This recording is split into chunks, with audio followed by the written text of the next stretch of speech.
An expert intergovernment panel says if our political leaders don't make a decision to identify and secure a site for a supplementary airport for Sydney, the economic damage will be substantial.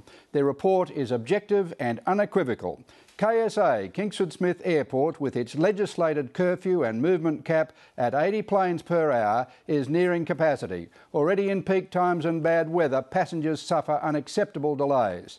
The expert panel has listed the top preferred sites for a second airport. But now watch the constituent politicians duck and weave. 12 years after the Howard Cabinet knocked Badgery Creek on the head as the second airport site, here we go again.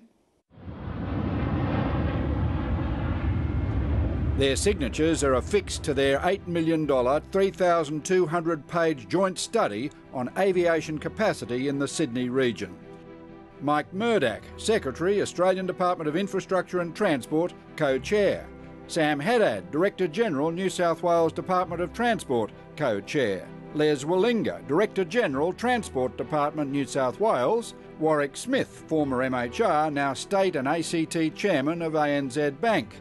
Jennifer Westacott, CEO, Business Council of Australia, Dr Warren Mundy, Deputy Chairman, Air Services Australia, and Chris Brown, former MD, Tourism and Transport Forum.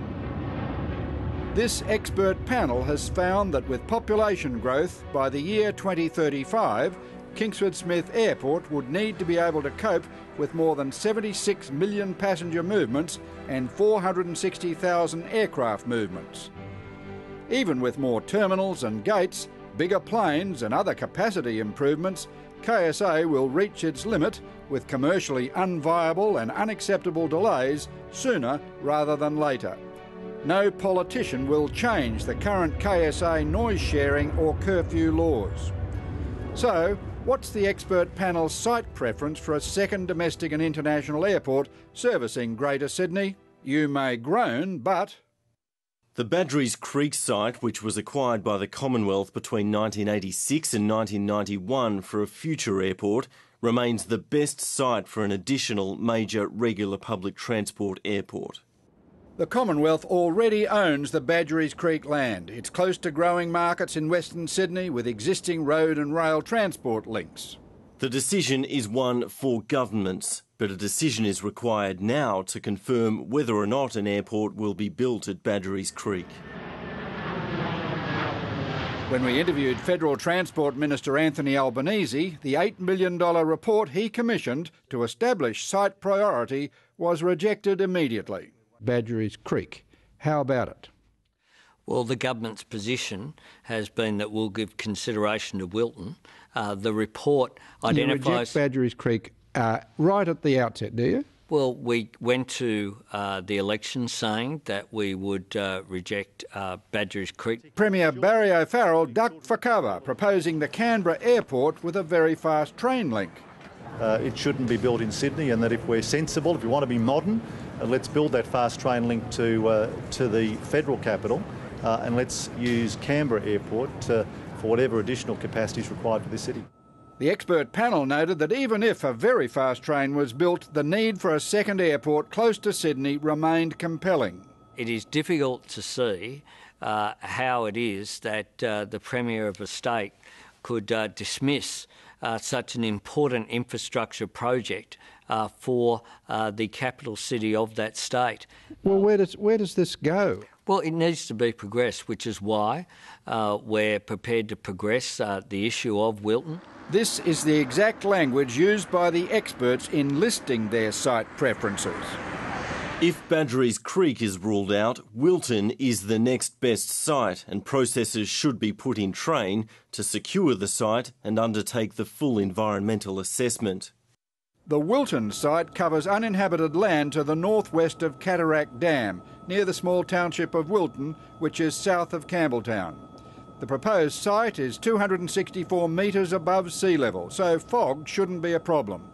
A domestic and international airport there could operate 24 hours a day, overcoming KSA's curfew constraint. But the panel found it's further away from Sydney than Badgery Creek, and with slower projected growth in the area, the business case was harder to establish for an operational airport at Wilton by 2030. you're prepared to put money into feasibility of Wilton immediately? Absolutely. We're giving consideration to that. We'll make an announcement as part of the budget process. But I'm serious about a second airport for Sydney. Anyone who reads the report, Quentin, has to draw the conclusion that unless we say yes to a second airport, we're saying no to jobs, no to economic activity, and no really to Sydney being a global city for this century. While Wilton may take time to become operational, the expert panel says RAAF base Richmond should be brought to a general aviation operation in the short to medium term. There are issues with regard to the Royal Australian Air Force base that's there at Richmond, so we need to have discussions with our colleagues in Defence about the prospects there. In a stark warning, the expert panel estimates a massive economic loss to Sydney, New South Wales and Australia if a decision is not made quickly to secure a site.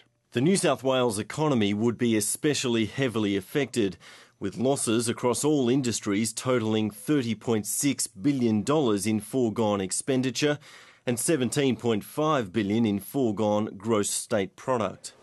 The total number of jobs not created as unmet demand increases was estimated at 12,700 in New South Wales and 17,300 nationally. The conclusion is unequivocal. The option of doing nothing is no longer available, and the costs of deferring action are unacceptable. Sydney Water, a state-owned utility, owns most of the Wilton site. Questions on notice, Mr Premier. Will you surrender the Wilton land for Sydney's second airport if Minister Albanese's feasibility study gives it the green light? Will you defer rezoning major housing developments now proposed for nearby Appin and Douglas Park and currently under consideration by the Minister for Planning? Already, Sydney is trending down as the preferred first Australian port of call for international visitors. Sydney used to have 50% of all international flights to Australia. Now it's 42% and falling. Time to make a decision, Mr Premier. Canberra Airport's not a goer, according to all of the experts. And you did promise to make New South Wales #1 again, remember? #1 again.